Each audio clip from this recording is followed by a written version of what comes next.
It's Wednesday, the 4th of August 2021. Welcome to the Fear and Greed Business Headlines, the business news you need in just 5 minutes. I'm Sean Aylmer.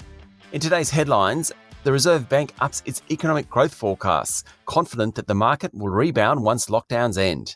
Plus, the government explains why 60% is the magic figure for vaccinations.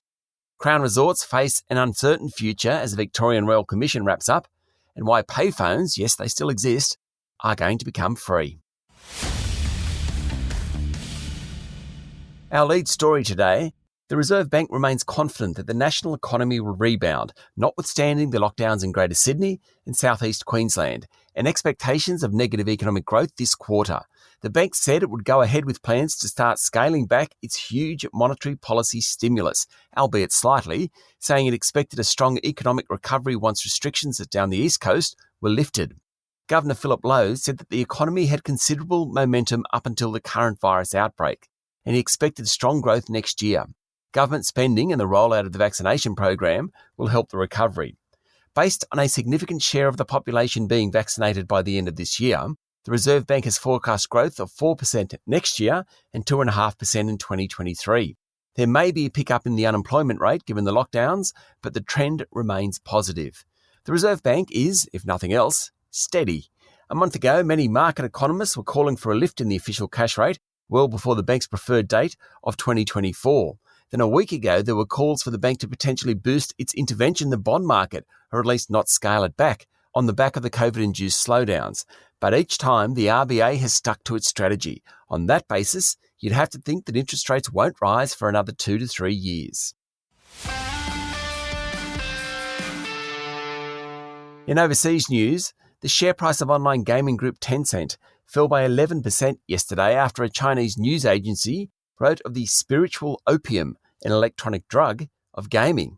At the same time, the Economic Information Daily said some school kids play Tencent's Honour of Kings game for 8 hours a day and called for stricter controls.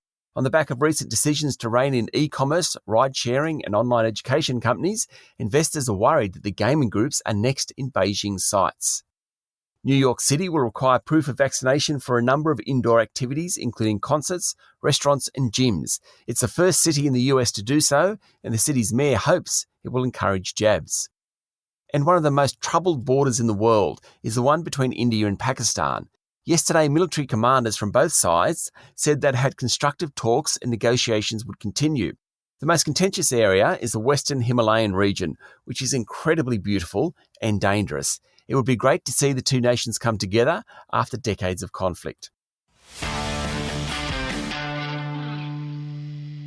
Locally, the Doherty Institute report used by the federal government to produce its COVID roadmap was released yesterday, and it says that both Pfizer and AstraZeneca were very effective vaccines after 2 doses. But even at 50 to 60% vaccination coverage, community spread would be hard to control. Beyond 60 and then 70%, the risks diminish considerably. Chief Medical Officer Paul Kelly said Australians needed to accept that there will be ongoing cases of COVID, and even at a 70% vaccination rate, the worst case scenario suggested 2,000 people could die each year. In other words, we'll need to learn to live with it, just like we live with the flu.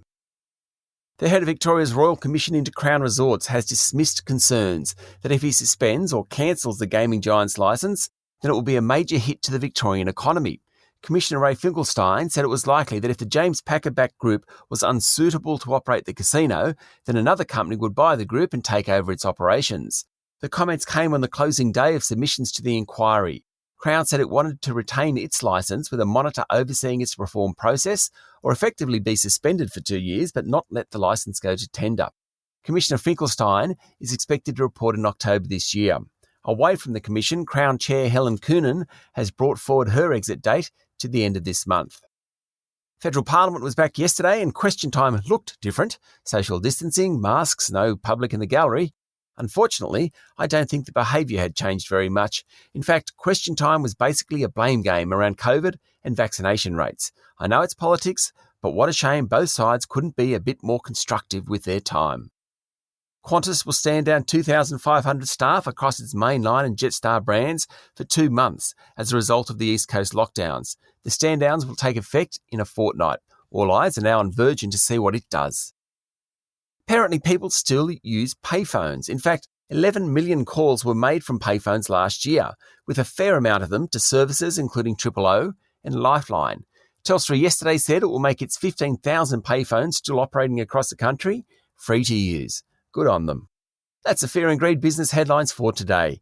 Make sure you hit follow so you get it every morning. And if you'd like more detail and more stories, search for our longer daily podcast called Fear and Greed. We also release a daily interview. Today we're talking to David Bassanese from Beta Shares about the Reserve Bank, Afterpay and vaccinations. I'll be back later with the afternoon market report. I'm Sean Aylmer. Have a great day.